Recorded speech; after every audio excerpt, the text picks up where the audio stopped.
জীবনে যদি অনেক নামাজ কাজা হয়ে যায়, অনেক ওয়াক্ত, অনেক বছর পর্যন্ত আপনি নামাজ আদায় করেন নাই, কিন্তু এখন আপনি নামাজটা আদায় করতে চান, এই নামাজ কত কাজা হয়েছে আপনার কোনো হিসাবও নাই, তাহলে আপনি কিভাবে নামাজটা আদায় করবেন? এই বিষয়টা নিয়ে আমি আপনাদেরকে ক্লিয়ার করতে চাই। অনেকেই প্রশ্ন করে, হুজুর আমার শরীয়তের হুকুম যখন আমার উপরে জারি হয়েছে তখন থেকে আমি 2 বছর 5 বছর 7 বছর আমি নামাজ আদায় করি নাই, কিন্তু আলহামদুলিল্লাহ এখন আল্লাহ পাক আমাকে কবুল করেছে, এখন আমি নামাজটা আদায় করি এবং অতীত জীবনে নামাজ কাজা করার কারণে আমার ভিতরে অনুশোচনা আসছে, হুজুর নামাজগুলো আমি আদায় করতে চাই, কেমনে করে নামাজ আদায় করব?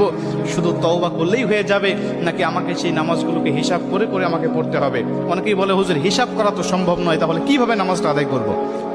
কারণ অল্প যদি ওয়াক্ত নামাজ কাজা হয়, যেমন আজকে আপনি 2 ওয়াক্ত নামাজ কাজা করেছেন, আসর এবং মাগরিবের নামাজ আপনি আদায় করেন নাই, এশার নামাজের সময় আপনার স্মরণ হয়েছে বা আপনি অবসর হয়েছেন, ব্যস্ততা আপনার কমেছে, আপনি এখন কাজা নামাজটা আদায় করবেন, হিসাব করে আপনি এশার নামাজের আগে আসরের নামাজের 4 রাকাত আপনি কাজা নামাজ আদায় করলেন, মাগরিবের 3 রাকাত করলেন, তারপর এশার নামাজের আদায়